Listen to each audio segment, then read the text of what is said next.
Hello, everybody. Welcome back to Run and Code Humor in South Texas Law Enforcement. I'm your host T-Bone. With me and got my back as always, my partner J-Man. J-Man, how you doing? Doing pretty good. All right, you sound good. Get a Yeah. couple cups of coffee and Dr Pepper and start waking right up. Love the coffee. As you can see, we're very healthy, but I got my water. My water was in the coffee. His water's in the coffee. It's filtered too, so you're good. The last episode that we did, which was police officers versus IA. Yeah.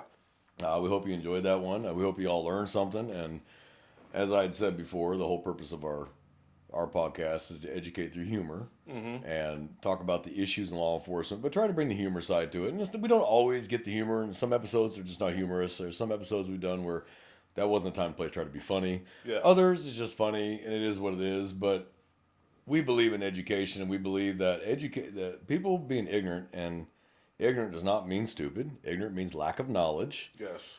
People's ignorance of law enforcement, how it really works, is what causes a lot of the problems. They don't understand it, or they got the knowledge from TV. They got the knowledge from a movie. They got the knowledge from, my cousin's brother's sister's best friend is a cop in Russia. Okay, big difference. We want to peel back the veil, peel back the mystery, peel back the layers, so that people Right. can actually understand us and realize we're just as human as you are. Mm-hmm. We have problems at home like everyone else. We got financial problems. We got family problems. We got marital problems. We have car problems. We have whatever. We have the same problems as anyone else. The difference is, when we put this uniform on and step into that role at work, we have to put all that to the side. And we have to put it behind us, and we have to concentrate on the task at hand. And the issue to that is, being a human, sometimes that boils over. And that person pushes the right button, and you snap. Yeah. And I say that to say this. Today's episode is going to be about ethics and policing.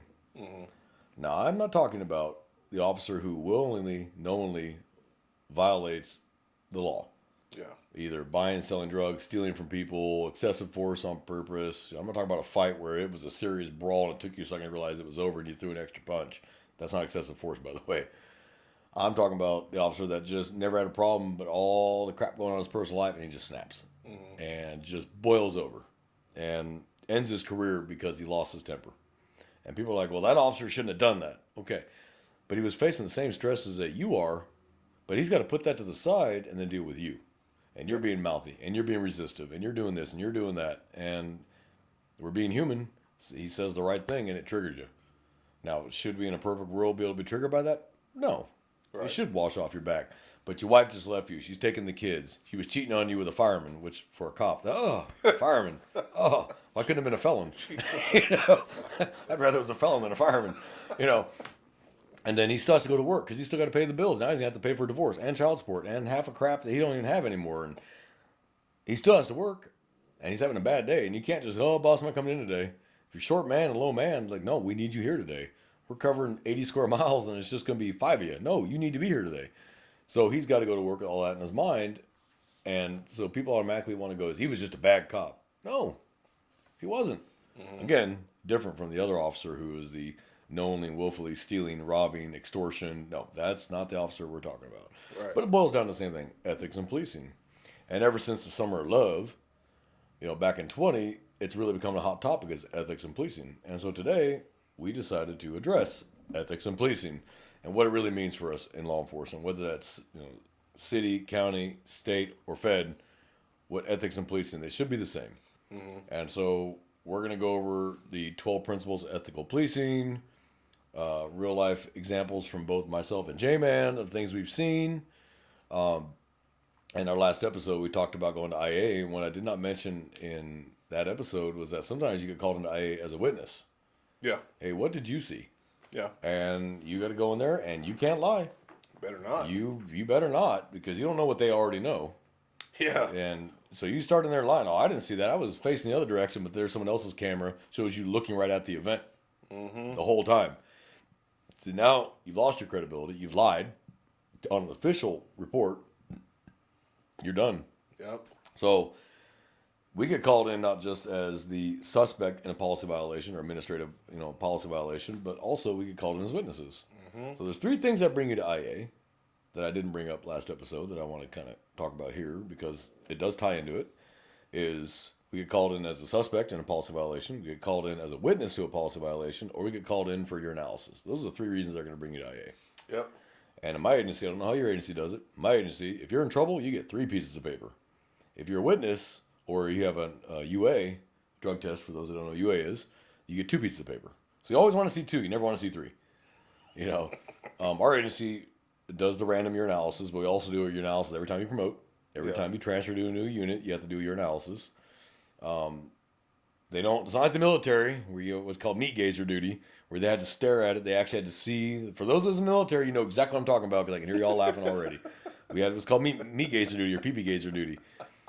It was one of those when you first made E5. Congratulations, you're going to do a week at the urinalysis, and you'd rather be in combat because you have to stare at everyone's wiener for the whole week because you have to actually be able to testify that you saw the specimen leave the body and enter the cup if they ever pop positive for drugs. So you have to be able to say, I watched the urine leave the body and enter the cup. So you actually have to stare at their pee-pee. That's why it's called pee-pee gazer duty or meat gazer duty. I did my week in the barrel when I first made E5, and I fucking hated every minute of it. You know, and how do you have that kind of conversation with the guy that you're like, hey, you got nothing to be ashamed about there, Colonel? You know. So the IAUAs are a little different. They're not staring at your Johnson, but they have a substance in the toilet that can tell if you try to mess with it in any way. So you have to pee in the cup, and then you bring it to them. They seal it, and you seal it right in front of you, and they seal it with the tab, and you confirm the serial number on the tab versus the report, and you sign it. There's no mistaking this is yours. So I remember I had one, and then 2 weeks later I got called in to do another. I'm like, what the hell? I just had one. Turns out my sample, along with everybody else's sample from that day, when they were on the car on the way to the lab, got into a crash and it all got tossed out on the highway. So they had to redo everybody's urinalysis. Can you imagine, like, if the driver or something got like, oh man. Yeah, well, yeah, I exploded, covered in everybody's urine. 40 cups of urine. Yeah, luckily, urine is sterile. Thank God. It's still urine. Yeah, it's still disgusting. Like now, street cops. I got sterile piss on me. Like, yeah, it's still piss. But street cops, we're used to being covered in other people's bodily fluids. I've been covered in blood, feces, urine, vomit. It happens. It comes with this job. Yeah. If you're squeamish about bodily fluids, you better get the hell over it. Because you're going to get covered in something. A drunk's going to vomit on you. Some shithead you're fighting is covered in shit, and you guys still got to get him under control. He's covered in shit in the middle of an intersection, butt naked. You still got to tackle him. Yeah. And now your whole uniform is covered in human shit, and you're just like, please don't be in my face or my eyes. Please, for the love of God, because you're going to have to go get the exposure protocol, which means the nice needle in the ass, the fucking horse pills, and then constant blood tests for 6 months to prove you didn't get hepatitis or anything else. Yep. So people who think this job is gravy, think again. Because the naked guy covered in feces running around the intersection, that's your job. Fire is not going to jump on that dude. That's on you.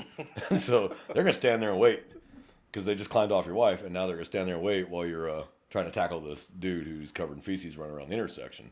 And then, if you're lucky, your boss will let you go home and change. Sometimes they're like, hot shot to the next hot shot. And there you are talking to the next person about her cat in a tree, and you're covered in human shit. It's like dookie butter. Yeah. Yeah. That was a shitty day. No pun intended. So, and you just kind of have to laugh about it. It comes with the job. So, people who think this job is all car chases and fights and shootouts, wrong. 97% of the time, it is writing, and lots of it. Yes. Because everything's got to be written down or it didn't happen. It doesn't matter what happened on camera. The written word still holds gold in court. And a shooting is incredibly rare, and thank God. You know, that's the last thing we want to actually do is pull the trigger. If anybody who actually wants to pull the trigger, that's a problem. Yeah. Somebody who will pull the trigger because they have to, and they won't hesitate, but they're not looking for it, and they're not trying for it. Right. And then you're going to have your fights. You're going to get that guy that's drunk who just beat up his wife who tells you, I ain't going to jail. Well, now you got to do your job. So what are you going to do? Let him Because you are going. You are going. I was like, that's a Are you going to let him dictate? No. I'm going to tell you one last time. Turn around, put your hands on your back, or this is really going to hurt. And that's when you pull your taser and say, you want to know what it's like to be a toaster going through a car wash? You're about to find out. 50,000 volts hurts like hell, and it's the longest 5 seconds of your life. Because I've been OC'd and I've been tased. I'd rather be tased any day than OC'd. Taser, 5 seconds, it's over. It hurts, but it's over. The pain's gone immediately when the current comes off. OC, that shit lasts for days, and it's in your highs. And you wash your hair. Well, I don't have any hair, but I used to have hair. Yeah, when you and clean. you get in the shower, and reactivates. Yep. And so I've been tased 4 times. I'd rather be tased any day. But it hurts like a bitch every time. There's no getting used to a taser. It hurts every time. If they lock it right and they do that split the belt line, and now with the new tasers, where you can pop them twice with 4 probes and they all connect and it just locks you up, man. You're like a 2x4 and you hit the ground hard. Pass. And those darts are longer now than the old ones too. So they're really, and they're dual barbed.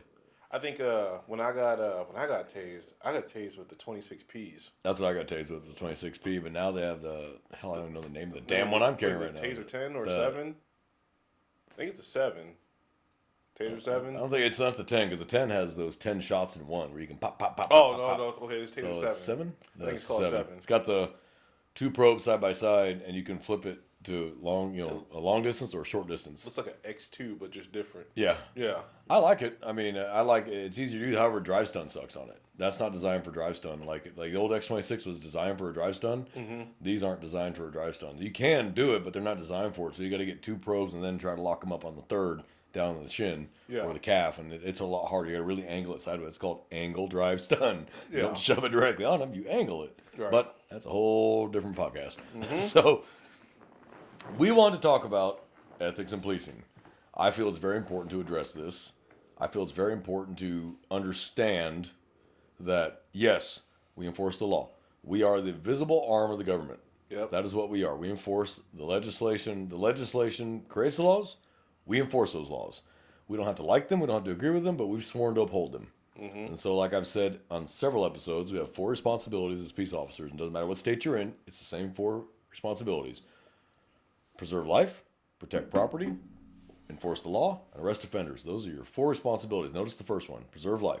That's always ultimately number 1.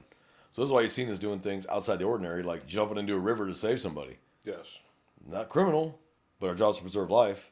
Mm-hmm. Now, and we've had officers die trying to save other people from normally what would not be their job, be a dive team or the fire department, but we're human, and our first instinct is to save a life. Right.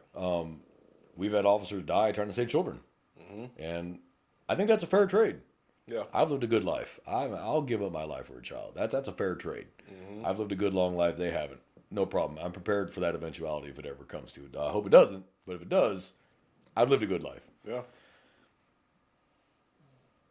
There's always the possibility that we could die every day in any call we go to. Yep. 911 hang up, cat in a tree. You just never know. You get the 911 hang ups from an ambush. You walk up on the door and they riddle you full of holes. Happens. Yeah. It happens all over the U.S. Happens constantly. But we'll still tomorrow, every officer in the agency will do the same thing again tomorrow. Mm-hmm. Now they'll be a little more cautious, but they're still going to go knock on the door. Yep. They just be smart and not square off on the damn door. Yeah. So if you're ever wondering why, if you ever watch cops walk up on a door, the smart ones stand off to the side, you don't ever square off on a door. Ever. Because that's the fatal funnel. And that's where you're going to be coming through, or they're going to shoot through it knowing you're standing in front of the door because you knocked. Yep. Stand off to the side of the damn door. If you're down one of those long halls, there's no way to do it. Knock on the door, walk all the way back. Oh, yeah. Take yourself out of that funnel. And when they answer the door, you're still, they can still tell you're a police officer, but you're not exposing your entire body. Right. Hey, how you doing, ma'am? I'm, so-and-so, and the reason why I came over is we got a 911 call. You okay? Bear in mind, just because they answer the door looking nice doesn't mean there's nothing going on in that house. It could have been domestic, and she's having to play it off because he's standing behind her. Yeah. So take that with a grain of salt. Always be careful on 911 hang-ups. Please be careful on 911 and welfare checks. Please be careful. Man, welfare checks, they're a 50-50. For everyone that I've been like, oh, it's accidental, my kid grabbed the phone, things like that. And then it's that other kind of welfare check when it's like, I don't think I'm just going to leave just yet. Well, the neighbors call and say, we heard screaming and then we heard a couple loud pops. Shit. Start me a couple more units. And if there's nothing, you can send them back in service. But you're not just going to walk up on the door, hey, everybody okay in there? No, I'm going to start looking through windows first, see if I see anything, because forewarned is forearmed, and all the intel you have before you make entry only suits you and then maybe save your ass. And there's that guy, and you look through the back window, you see him at the front door with a shotgun, waiting for you to come through it. Yeah. So this is why I never take anything for granted. Officers, listen to this, whether you're rookie or seasoned, because we get complacent as seasoned officers. You're seasoned, I'm seasoned. I get complacent, and I go, shit, that was stupid. Don't take anything for granted. Seriously, yeah. What General Mattis say?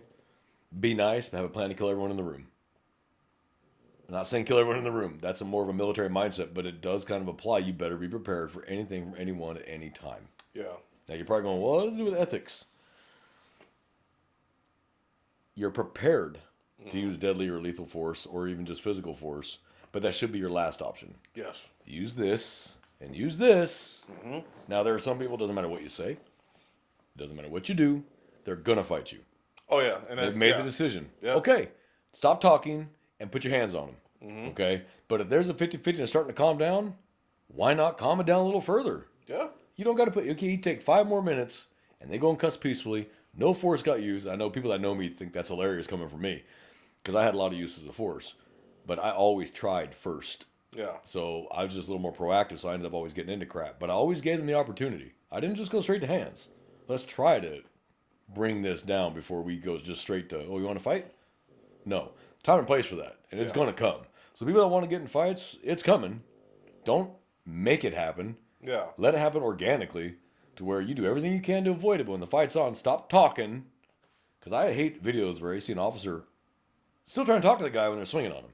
Sir, stop, sir. No, hell no. The minute they cock their fist, you better give them that Mike Tyson shot real fast because it's coming. Oh, yeah. And if you're going to stand there and try and talk to him, you're going to get slugged in the mouth. And everyone has a plan until they get hit in the face. So you better have a plan. You know, he hits me, I'm going to do this. Don't just fall on the ground, crawl into a ball. Okay? You better pop up and you better give him everything you've got because you don't have to win the fight. You just can't lose the fight. Yeah. Backup's coming. Hit your toner and wade in there. Backup's coming. And when they get there, he's going to feel some pain because he's going to fight them too. And then, oh well, you're fine. He's fine. You got bumps and bruises. You're going to go home the rest of the shift after you're at your board. He's going to jail. Problem solved. Yep. But don't get yourself killed or scissor because you're still trying to talk to somebody while they're swinging at you. The choice has been made. Yeah. Engage. Yeah. I'll never forget the video that I watched. Can't remember the department. Can't remember the state. But I think maybe it was a suspicious person's call. And this is a tangent, but it's just relevant to what he's saying. The officer's talking to the guy, and the guy has his hands in his pockets, and he tells him to take his hands out of his pockets because he's making him nervous. Oh, is this the Las Vegas Metro officer where he just, boom, body slams him? Oh, okay. This is not in Vegas. Okay. This is like some suspicious person's call at an apartment complex, but the guy he takes his hands out of his pockets, but he takes out a gun, and he looks at it, and he looks at the officer. Oh, no. And the officer just is backing up, and now the guy is chasing him. The guy is chasing the officer. With a gun. With a gun. And I mean, I think the guys were getting shot or whatever, but at first I'm just like, oh, I just couldn't understand what was going on. Like, I mean, the officer could have been afraid because the subject was African American, was black. The officer is white. So I can understand the fear in that, but if a suspect takes out a gun and looks at it first and looks at you, they're making the decision to decide, well, what are you going to do because I just did this? And, hey, my reaction is straight off the back. One chance. Last get down chance. or die. Yep. I'm not giving you 3 warnings. Yeah. One time to drop it or die. And you're getting shot. Yeah. It's just, and it's like, and you even see it with people, like, this could be like mental health calls or, because sometimes some people are in a mental health crisis, they're just not going to listen. Like, but that's not their fault. Or, like you said, there's just that dude that just beat his wife, gang member 2 times, going down, like, no, I ain't going for the 3rd, or I'll make you work for it. All that type of stuff. Hey, just go and do it. It sucks. Just go and do it. Yeah, I asked you to do it. Hey, man, now I'm telling you to do it. Okay. All right. You want to listen to the last 2? Fight's on. Then let's go. I mean, and it is what it is. That's why we do have the tools. We have a taser. We have a baton. Baton doesn't get much use anymore because going all the way back to Rodney King. It's actually a very effective tool if you know how to use it correctly and you know how to use it legally. Yep. You're not just hauling off and just beating the crap out of them. But you step back, deploy it, step back now. And if the minute they flinch, you give it everything you got and do a large muscle group. Bicep, forearm. It might break a bone, but it's not lethal. Right. And then I guarantee you smack them hard enough just once, that usually makes them think twice. Now, if they're high or drunk, it may not have the effect you're hoping for. And that's it. And believe it or not, that is an ethical and probably within policy approach to use of force. Mm-hmm. Because it's not your first reaction. It's not like, hey, stop just right off the bat before anything even happens and you're striking somebody. Mm-hmm. Or you're trying to pull your gun out for a subject who's not even presenting a deadly threat, not actively resisting, and that's the first thing you go to because of the jitters or something. Mm-hmm. It's just, it looks like, and we're going to tie in ethics and use of force because use of force always looks but that does fall under ethics. It looks ugly, but there's a way to ethically apply that use of force. That's number one within the law and within policy. Absolutely correct. 100% correct. Yeah. Use of force should fall under ethics. Absolutely. You're 100% right. Because we are applying pain to somebody. So we should do it in an ethical way. Yes. So best put, when it's over, it's over. Yeah. It's not. It's done. Sure, it's done. Dust them off. Get medical for them. Give them some water. If they're calm, let them smoke a cigarette, and you'd be surprised what they will say to you. I've had serious brawls where we rolled around on the side of the highway, like they're gonna kill me. Get the upper hand. Finally, get them in the cuffs. Everybody calms down. Get medical there. Get other units there. That dude's calm. Hey man, can I have a cigarette? Uncuff him, cuff him back in front, let him smoke a cigarette, and you'd be surprised. I'm sorry, sir. I'm just having a bad day, and I shouldn't have tried to do that, and my bad. Because you didn't motherfuck him or kick him in the teeth after it was over. Yeah. Like, they recognize a fight's a fight's a fight. Like jail politics with the inmates. Whether you win or lose, you squabbled. And they'll respect you for at least trying. It's the officer that runs like hell for the inmate that wants to fight. They ain't going to respect that. Wade in, get your ass kicked, but wade in there. Yeah. And you'd be surprised how many of them go, you know what, though? Hey, you squabbled. You at least tried. Yeah. They'll respect the try. They don't respect the run. Right. So there is ethics in use of force because, like you said, you don't walk up to a situation that's not lethal with your gun out already. Yeah. Why? If you're that skittish, maybe this ain't the job for you. Now, that is not the same thing as pulling over a car at 2 in the morning in a horrible part of town, missing license plates. I'd walk up on the passenger side, and I'd have my gun down by my side. I'm not pointing it at them, but it's right here down by my right leg where they can't see it. How you doing tonight? But I got my gun right here. And if it turns out to be nothing, I can holster without them even knowing it came out. Yeah, so that's cool. The reason why I stopped it, and you can reholster it and you're fine. But you at least have it out, so you at least have your reaction time cut down quite a bit. Oh, yeah. There's nothing wrong with that. But that's not the same thing as a regular traffic stop, broad daylight. Get out of the car! And the guy turned out to be deaf, and he couldn't hear you. Like, there's a balance, which again falls under ethics, your personal ethics in policing. So we're going to go over these things, and we are going to talk about the race issue, because we kind of have to. Because people think it's an ethical issue. It's not an ethical issue, because ethics have nothing to do with that. The only thing black in that scenario you told me about was the gun. And that's the only thing that mattered. Yeah. But the officer probably was because of everything that's happened since 2020. So sadly, we're factoring that in and getting ourselves hurt more because we're hesitating when the only thing that matters is that weapon he's holding in his hand. That's all that matters. And they're worried about being barbecued and the city getting trashed. And here comes the riots and here comes all that because you did your job and it bit you in the ass. Yeah. And it shouldn't be even a thought about race, gender, religion. What are they doing? What is that person doing right now that is a danger to me or somebody else? That is the only decision that matters. Sadly, because of the way things have gone since especially 2020. I mean, it started before that, but 2020 is when it really blew up, is that we are factoring in race when it is not an issue. The issue is what is he doing? The public makes it an issue. Social media makes it an issue. Oh, it's like these people who like that one gal whose brother tried to rob the liquor store and got shot to shit by the owner of the right. He didn't have to kill him. Her brother had a gun pointed at the clerk. The clerk got lucky, returned fire, and actually hit the dude. And the girl's like trying to justify her brother robbing. Like, well, just let him rob it. No. Yeah, I think the argument's like, just let the robbery happen because like, He's pointing a gun. You just work at the store. There's theft and there's robbery. The big difference between the two. Yeah. Theft, you walk in, grab a pack of gum and walk out as an employee. Yeah, don't get yourself killed over a pack of gum. That guy walks in pointing a gun at you. You better assume he's going to use it. Yeah. Because more than likely he's going to use it because you're a witness now staring him in the face. If you're dumb enough to have your face uncovered, that's why robberies, if you notice robberies where they cover their face, far less likely to start shooting. Yeah. Because they're not worried about you seeing them. But when the ones that have their face uncovered, high chance they're going to shoot you because you're staring them right in the eyes. Mm-hmm. Forgetting the camera's right overhead. Looking right at them. It's hilarious. I look right at the camera. It's like, thank you for putting your capital murder right on 4K footage. Why'd you have to kill the clerk? Yeah. Really? So there's a difference between theft and robbery. Robbery is theft by force. That's what it is. Mm-hmm. So you can turn a simple 25 pack of gum theft, 25-cent pack of gum theft, into a robbery because you push the clerk or point a gun at him or pull a knife. Now it's a robbery. Yep. Like you're going to do hard time over a pack of gum. So you get to tell everybody in the yard in classification at Garza West that you're in there because you tried to steal gum and then punch the store clerk. No, I just say it's just a robbery. We have to go into That's what I'd details say. about the robbery. I would make up all sorts of shit. I'd make up a huge story. I sure as hell won't be telling me I got caught trying to steal a pack of gum, punched a dude in the face, and I got a robbery charge. Because you're going to be someone's bitch that night. So you better come up with a really good story.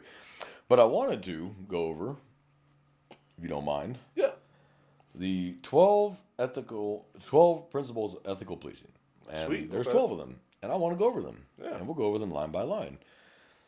Some people are going to say, "Well, that's bullshit," or I don't agree now, and that doesn't apply anymore. It all applies, and it applies every day to every single thing we do, whether it's 911 hang up, a welfare check, a traffic stop, a bar fight, an assault call.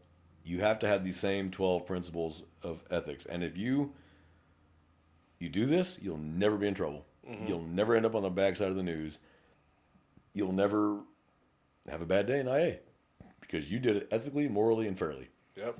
So, speaking of fairness, the first, oddly enough, coincidentally, the first, number one, is fairness and impartiality. So, police officers should act without discrimination and use force only when necessary. That's amazing. And we've been talking about force this whole time, and it was the first one. Yep. Because that's the biggest one. Because this is where we hurt people. Okay? Like you said, if the guy's starting to calm down, I think I said it. It don't matter. Yeah, you said that. But don't matter. You would have said it too. If the guy's starting to calm down, let him calm down. Why wind him up to purposely start that fight? Yeah. One, now you may end up getting hurt too. So he might get hurt. You might get hurt. You're out of work. And he's beat to shit when he was starting to calm down. So let him vent a little bit. Yeah. I learned to let him vent a little bit. If you let him vent for a couple minutes, generally they want to be heard. Hear them. And they'll start bringing it down. Yep. It's when they feel like they're not being heard, like what they're saying doesn't matter, then they start getting agitated. And then you're like, motherfucker, turn your fucking ass around now. They're like, you know what? No. He's going to hear me whether I got to punch him. And you just created a situation that didn't need to exist. Yep. Without discrimination, nobody cares anymore. The public has tried to convince everybody that we care about race. In reality, I don't know a single officer that I work with that gives a shit about race. I've never heard it. And people are like, oh, you're full of shit, you're protecting them. No, I've literally never heard it. Just never heard it. And we have one of the most diverse agencies I've ever seen. Yeah. We have black, white, Asian, Muslim, female, male, tall, short, thin, fat, old, young. It doesn't matter. We have them all here. And I've never once heard an officer justify anything they did because of race or religion or creed or gender. Not once. Now, people are going to believe me. That's fine. Yeah. But this is not 1980 Mississippi. Okay? This isn't Mississippi burning. Okay? It's 2024. No one gives a shit anymore. No one really cares. What are you doing? How are you acting? That's all I give a shit about. I don't give a damn about the gang colors you're wearing either. If you're being cool with me, I'll be calm with you. Even if you are wearing colors, I don't care. You're being calm with me, I'll be calm with you. Yeah. Score off on me though, and start disobeying my orders, then we're gonna have a different problem. But that's the problem you created, not me. So I always try nice first. Now I may not be nice for half an hour trying to convince you to calm down because I got things to do, but I am gonna try nice. And if you meet me there, I might even let you smoke a cigarette and make a phone call, which I don't even have to do. But I might let you make a phone call. Hey man, I'm going down. Can you bomb me out? I got no problem with that. But score off of me or fight me? Nah. You're not getting the cigarette and you damn sure ain't using a phone that's not monitored. I'm going to make you use the jail phones that are monitored. And I'm going to listen to your call. Oh, yeah. And jail calls are a lot of fun. Especially when right above the phone it says, all calls are recorded. And they sit admitting to crimes while staring at the all calls are recorded. There's a bunch of noise in the background. There's dudes trying to get on the phone right after you. Yeah. Yeah. Number 2, respect and empathy. Yep. Big ones. Police officers should treat everyone with dignity and respect and consider how others might think, feel, or behave. I'm going to agree 99% of that. I'm cool with that. Like I've been able to use that before. I've been like just naturally. I'm not. It's kind of weird. I say it. I'm not confrontational naturally. Like so when I go to a call where things are a little volatile and hostile, I've been told that hey, I really appreciate you like making me feel better, stuff like that. I've never met like you're like one of the cooler cops that I've met, or you're not trying to do this to me or demean me. I've had it happen before. It goes back to the hearing the person out, but then there's the empathetic part, which is true because if I've never experienced that situation before, while I'm not going to be empathetic to you because I've never been in that those shoes, but I will show the sympathy and give you the sympathy provided to at least understand how it is affecting you. Yep. I don't know if that's like psychology or anything like that, or it's just maybe just I don't No, know. that's Maybe your maybe personal like ethics. EI, what they call emotional intelligence or whatever. Yeah. But it's just like I don't know. Like I do that does work when in the appropriate time. It's not gonna work all the time, but it does work in the appropriate time. Yeah. The only one I didn't agree with was feel. And the only reason I said is now the feelings have supplanted fact. So if I'm going to arrest you and you feel that you didn't break the law, and I know you did, I don't care how you feel about Yeah. it, it's going to happen. So that's what I meant by that. So Yeah. I don't want anyone getting confused and going, oh my God, no, that's not what I said. 3, and I think this one's very important, proactive crime prevention. Proactive, not reactive. Police officers should focus on preventing crime rather than just suppressing it. Absolutely. 100%. You have to take a proactive approach. Criminals have to feel like they're being hunted. Criminals cannot feel like they're getting away with it.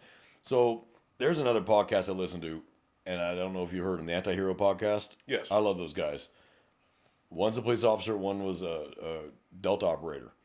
And they have, opposing views sometimes because one has never been a cop and the other one was not Delta, but they come together real well. But one of them, what did he say? And I think it was Tyler. It's Brent Tucker and Tyler Hoover, I believe is their names. And Tyler is a police officer in Florida. And Brent is a retired military special operations or special forces. And what did Tyler say? He said, no, it was Brent. He goes, yeah, crime and terrorism. He's like, you have to make it not pay. That's the difference. Crime shouldn't pay. Terrorism shouldn't pay. And they all fall into the same thing. There's a consequence for what you're doing. And you shouldn't get away with what you're doing just because you feel you want to. And that we're not going to stop you. So what I say that is to say this. Criminals should feel hunted. Okay, I don't mean lynchings, and I don't mean that. I mean that you should feel like you're going to get caught. We are going to stop you. We're going to talk to you. So you should feel worried, and you should be nervous that we're going to stop you. If the officers and you work with are only reactive, criminals pick up pretty quick in what areas that officers are just reactive versus proactive. Believe it or not, they pay attention. They know who's who. And they know, oh man, that dude never does nothing. We've seen him over here. He never does nothing. And you're going to embolden them. You're going to make them cockier until they eventually hurt somebody seriously or kill somebody. Yeah. So they should feel like they're on their toes every time that you're in the area. Like, oh, okay. I'm not saying be a dick, but make it clear that you're there and you're watching it and you're going to deal with it if you see it. And that's what traffic stops are, is proactive policing. People go, oh, that's chicken shit license plate traffic stop. Timothy McVeigh was caught on a chicken shit plate stop by a trooper. Yeah. Or was he a trooper or was he a deputy? Either way, he was an officer. That wasn't chicken shit, though. That was a proactive traffic stop, and he got a mass bomber that killed 100-something people. And that wasn't even like they knew that was the car. And was he didn't driving, know. right? He just stopped him. Yeah. But he took him into the jail, and they were getting ready to release him, and that's when the FBI called and said, hold. Don't release him. They'd figured out who he was. So that's proactive policing. Traffic stops is proactive policing. That's what they are. Because it could be just simple traffic stop for speed, or played out, or light out, or whatever, and have a nice day. Or you walk up on the car, and you see the scare shitless woman in the back seat, and she just got kidnapped by this dude.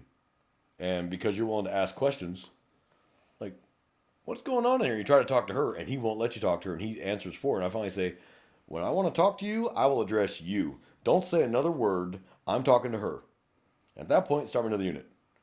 You know what, sir? Step out of the car. I'm going to detain you for right now. Something's going on. And you can legally do that. Step out. Something's going on here. I'm going to find out what it is. Put him in your towel. Come back. Talk to her. Ma'am, what's going on? Are you okay? He kidnapped me. He's my ex-boyfriend. He's taking me to kill me. There you go. Well, there you go. Don't let them dictate your actions. If you need to conduct a criminal investigation, do so. Yeah. Do not let people tell you what you're going to do. If you, that little angel on your shoulder is going, pay attention, pay attention, pay attention. Yeah. So, that drives me nuts. Public service. Because we are public servants. Yes. Police officers should provide a service that the public can be proud of and understand and respond to the public's needs. Yes, sounds good. It really does sound good. I wish it were that simple, but it's not quite that simple. But it could be, again, if the public just understands us, and that's why we do this podcast. It's the understanding of how we think and how we work. And if we start getting that understanding, we want to work with the public, not against the public. If the public knows things, tell us. You cannot complain about the crime rate if you have the information you're not willing to pass on to us. I've seen like and this is I heard this from a older deputy. He retired in experience. Even in neighborhoods where socioeconomically, they're low income, impoverished, so crime is just gonna happen there, right? You can say it's a mixture of just people wanting to commit crimes, and of course, crimes of opportunity, what have you. He said that even in those communities, there's always someone, or there's always groups of people who want the crime to be handled, but you just have to always keep that first mind and respectfully speaking to people. Because if you just assume everybody's a criminal, then you won't get that response from the people in that community who want you to be there and want you to make a difference. I'll never forget it. He says a guy may say, and I think you've said this before too, hey, fuck you, I ain't telling you shit. But then while you're still within earshot of them and you're about to walk away, you're about to close the door, like, hey, little Kenny down the street, he drives a Cadillac on slabs. And then he closed the door. You know what I mean? Like, it's just... But that stuff happens. Because they can't be seen to be helping us. Yeah. Because they have to live there. We're traveling. We're visiting.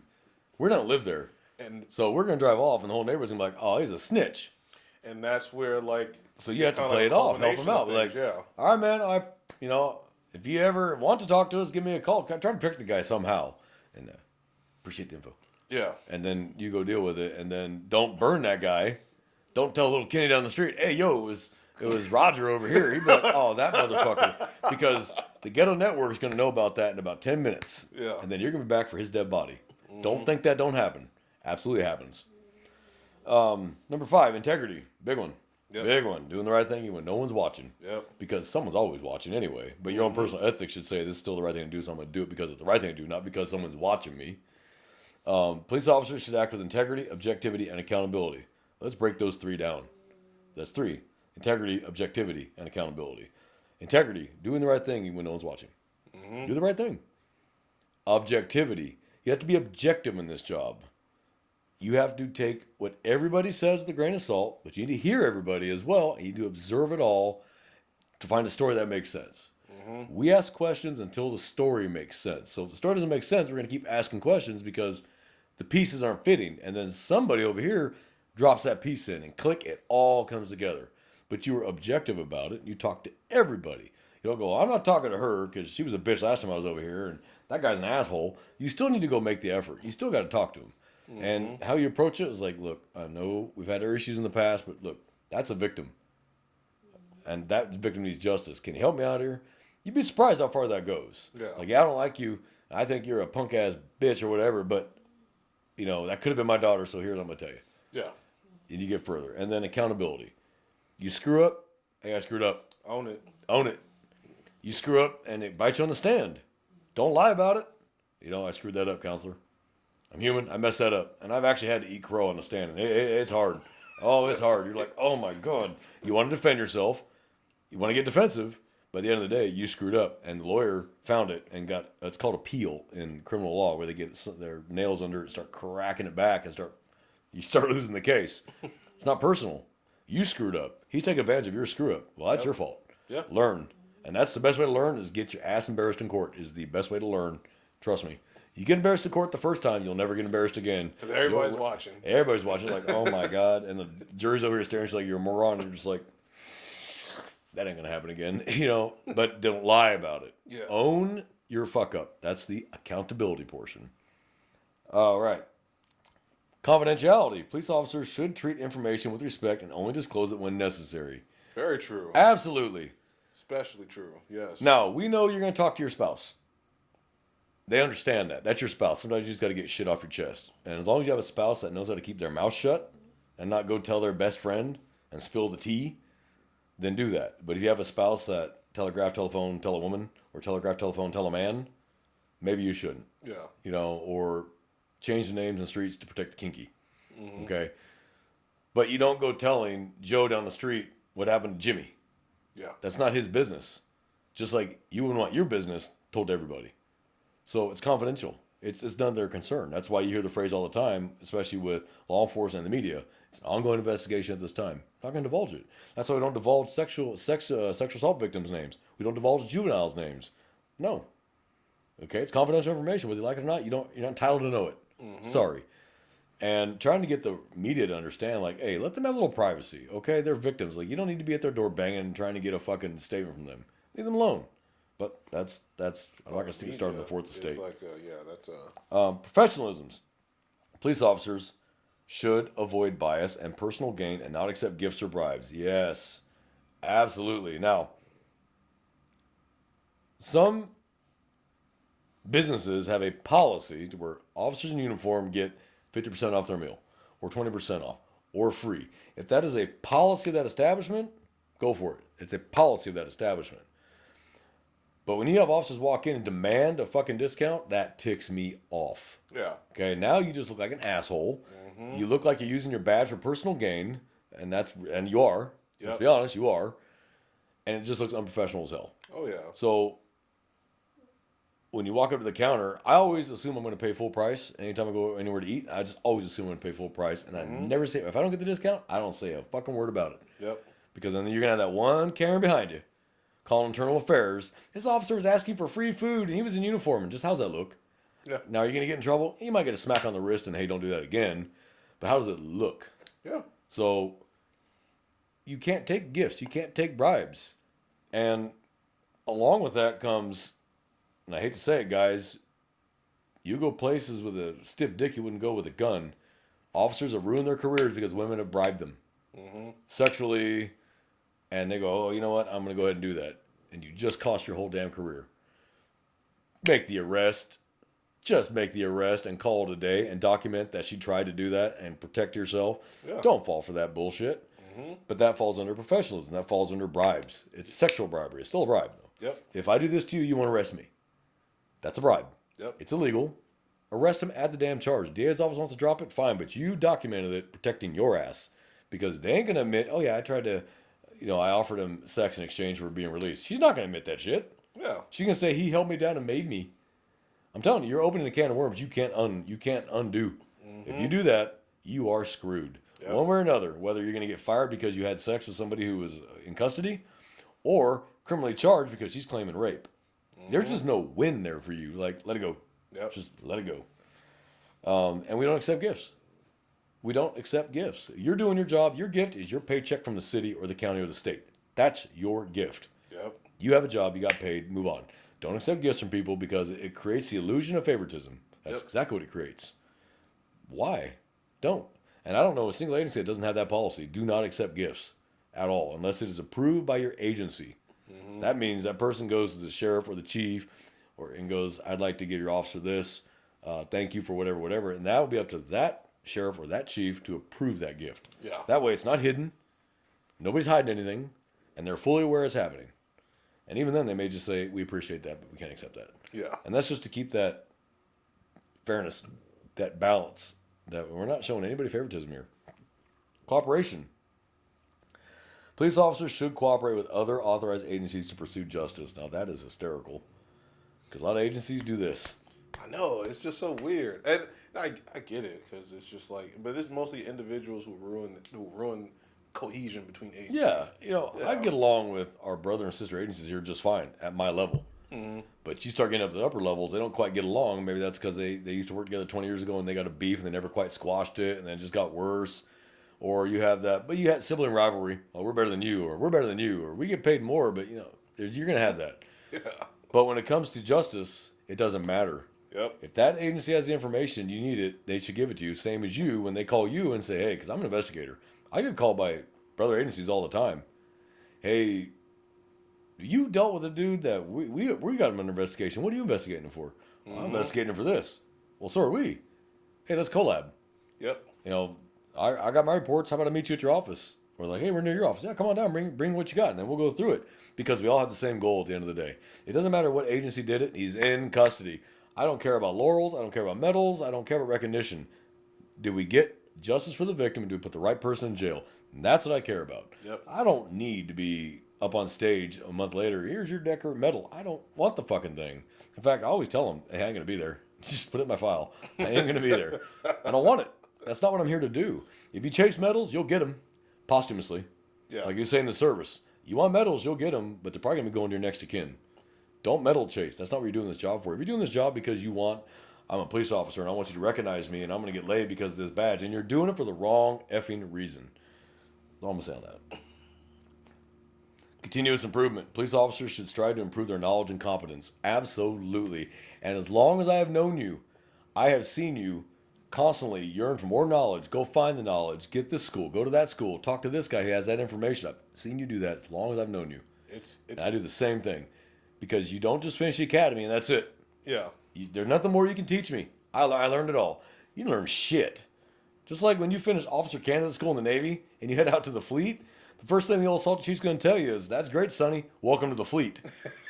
This don't matter. This is nothing. You learned nothing. Now you're going to learn. It's the same thing for us. You graduate the academy. Why do you think you got field training officers? If the academy was so good, you wouldn't need field training officers. Oh, you're good, man. Just go. No. Now you're learning. You got the foundation built. Time to build the house.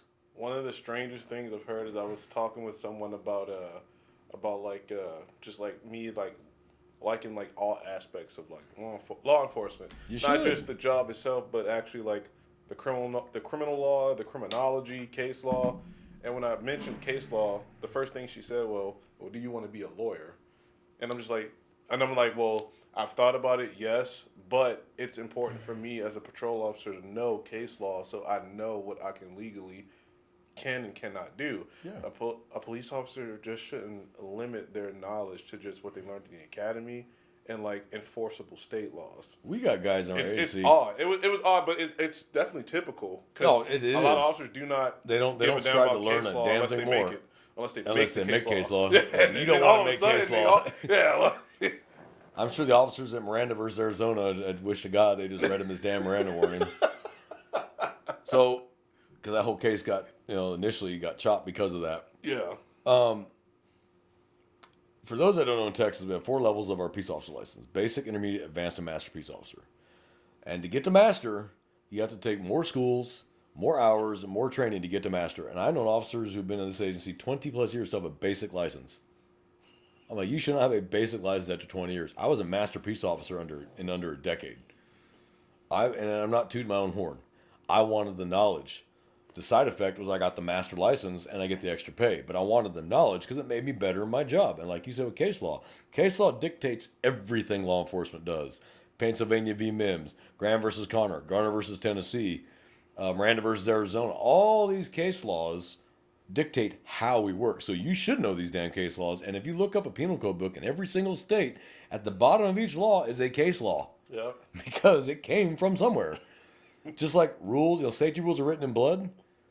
Laws are written in case law from the Supreme Court, or only made as far as a Supreme Court of your state or an appeals court.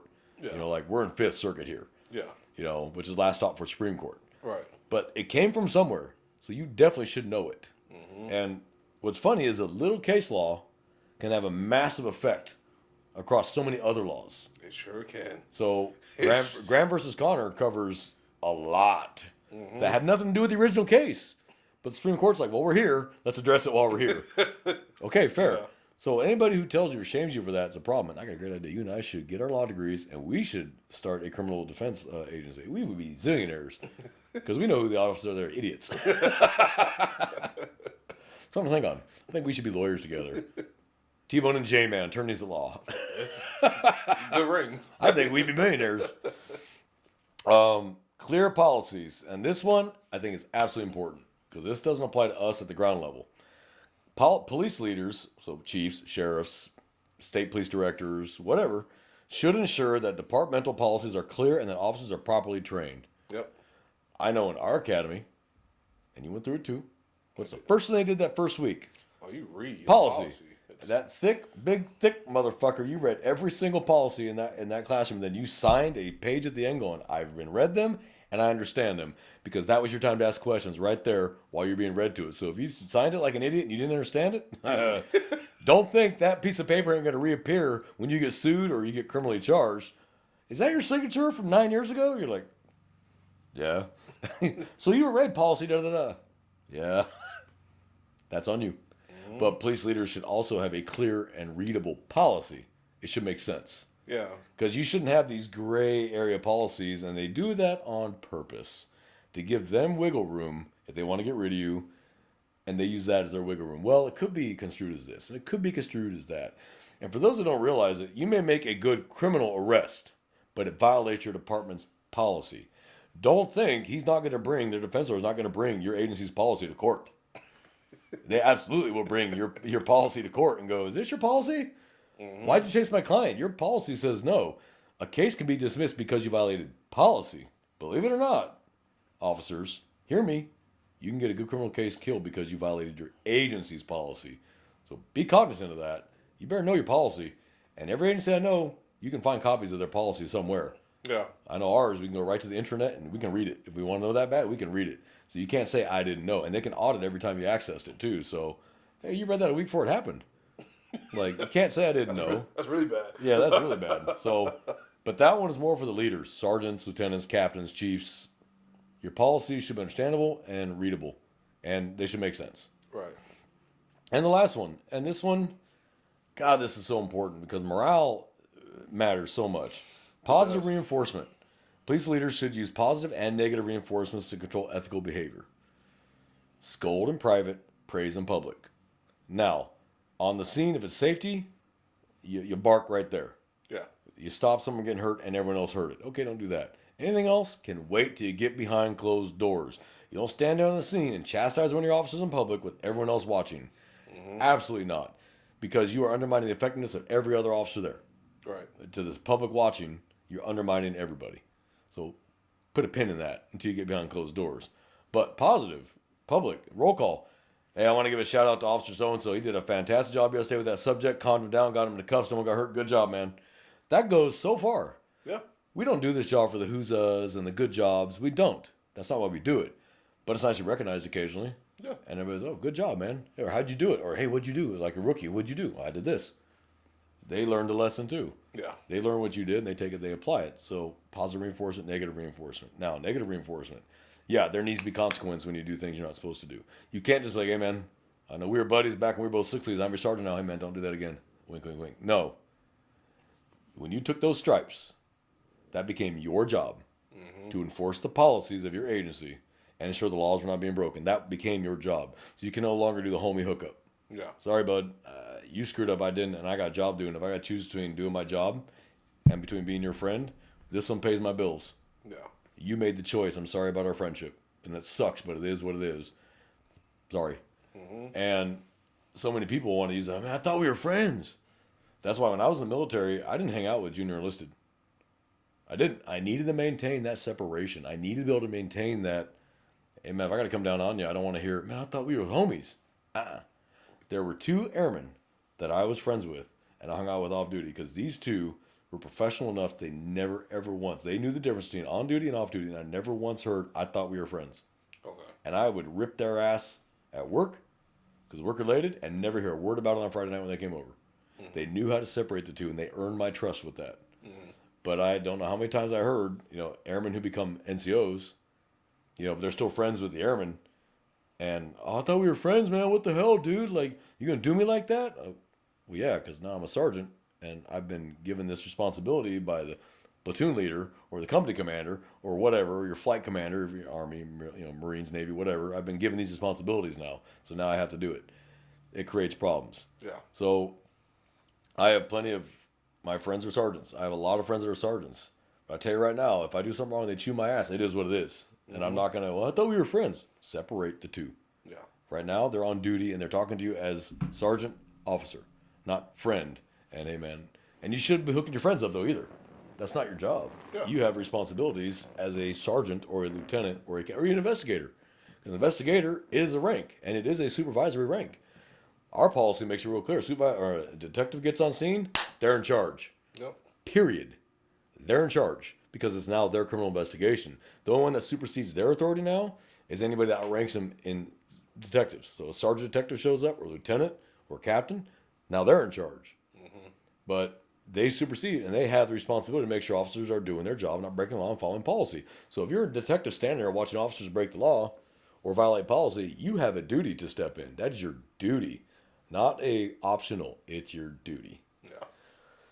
So I wanted to do this episode because I think some people, and myself included, need to be reminded from time to time what these things mean. Yeah. Yeah, it's cool to wear a badge. It's cool to be able to carry guns. It's cool to be able to arrest people when you got to take them to jail and drive fast with lights and sirens and kick ass and take names. And hey, that's cool. But there's so much more to this job. And if you can't do any of that ethically, you shouldn't be doing it. Yeah. Because eventually it's going to bite you in the ass. It may take a couple years or you may get fucked the first time. Either way, you're going to get caught. And we've had some officers, they got away with it for years. They finally got caught. All that did, though, was give us a huge black eye. Because everyone else around them knew they were doing this shit, and no one said a word because they thought that supervision already knew it was happening. Turned out supervision never had an idea it was even happening. Right. And they're like, why the hell didn't you say something? We thought you knew. No, we didn't know. Why didn't you say something? Well, we thought you knew, so we figured you were waiting for, whatever. And we all look bad. Yeah. That officer on the news, and now I got to hear about it in every traffic stop for the next 3 weeks. Yep. Oh my God, dude. I stopped you for speeding. I don't care what that dude did. Like, stop, man. So, if you're ethical, and you can look yourself in the mirror every day when you put the uniform on and go, I will do my job, and I will do it ethically, and I will do it with integrity, and I'll do it with compassion, I'll do it with empathy, and I'll do it with fairness and impartiality, you'll never have a bad day. Yep. And you can look yourself in the eye when you retire and go, I did my job right. I don't care what anyone else did. I did my job right, according to my own ethics and my own morality. You do that, you never have a problem. You're never going to end up in internal affairs, never end up in PIU, never end up on the news, unless it's for something positive. Yeah. If you have to take a life, which is an unfortunate thing in this line of work, I've had to do it, not celebrating it. It was a necessary evil that had to be done because it was either going to be him or it was going to be my partner and the other officers. I had no choice. I don't celebrate it. I don't think it's a fantastic thing. But ethically, I made the right decision. Am I happy about it? No. It's a decision that person made that drove us to that point when he had 40 miles to go, okay, I'm done. Instead, he decided to go out the hard way. That was the choice he made. Ethically, I feel okay. I know I did nothing wrong. Do I wish I had shot him? No. That wasn't the goal. We'd have been more than happy if he just laid down on the ground, we'd cuff him, you're an idiot. Throw him in a car and drive off and just charge him with evading. But instead, he decided to take the hard way out. Ethically, I'm fine. Morally, I'm fine. I have fulfilled both the law and the policies of my agency. I didn't do anything wrong. But he made that choice. But I can live with the knowledge of that what I did was ethical and good morals. Right. It sucks. I'd have loved to have any other outcome that day. But it's a choice he made. And if you're in this line of work, every agency I know has that question on their questionnaire when you go to hire. You may have to use deadly force. Do you understand that? And if you can't do it there, they're going to stop you right there because it may happen. Yeah. And it'll be when you least expect it. It's very rare that you know it's coming. Maybe police snipers know because they're on the scene and the guy is standing over the gun to someone's head and they're pretty sure it's going to have to happen. Most times, traffic stop gone wrong, welfare check gone wrong, 911 hang up gone wrong. You're inside a McDonald's eating and here comes a guy with a gun that didn't even see you sitting there and he's going to rob the place or he's going to kill his girlfriend that works there and there you are. Oh crap! And you have to react to it and you were just trying to eat your Big Mac. Yeah. So morally and ethically, you're fine. You made a good decision. Does it suck? It sucks. Yeah. And you're going to go through some ass pain. So, brothers, sisters, well, do you have anything to add? No. You touched a lot. I think it was a good episode. Yeah, it was. And hopefully it also makes sense to the civilians that are watching this. And so some of the officers that maybe are towing that line, maybe it's kind of the warning they needed. Brother, sister, don't do it. It ain't worth what's coming to you. It is not worth the butt fucking on the news, your fellow officers, what the citizens think. You're now the most recognizable person in that county. Like, why? Really? Yeah. Like, come on, man. So, brothers, sisters, please bear in mind what we talked about. Do things ethically. Do things morally. Make decisions for the moral reasons. Don't make decisions based on your emotions. That's not your job. You have a penal code. You have a code of criminal procedure that tells you what to do. Follow those, and you'll never be in trouble. If you can justify and articulate what you did, why you did, based on the penal code and the code of criminal procedure, you'll never have a bad day. Absolutely. If you do what you do and you can explain it by policy, you're never going to have a bad day. You'll be fine. You may have some rough moments, but you'll be fine. Yeah. Please take care of each other. Brothers, sisters, watch each other. If someone's starting to do something they shouldn't, step in. Yeah. Amen. Peer pressure's a bitch. You can get them to stop doing it. Amen.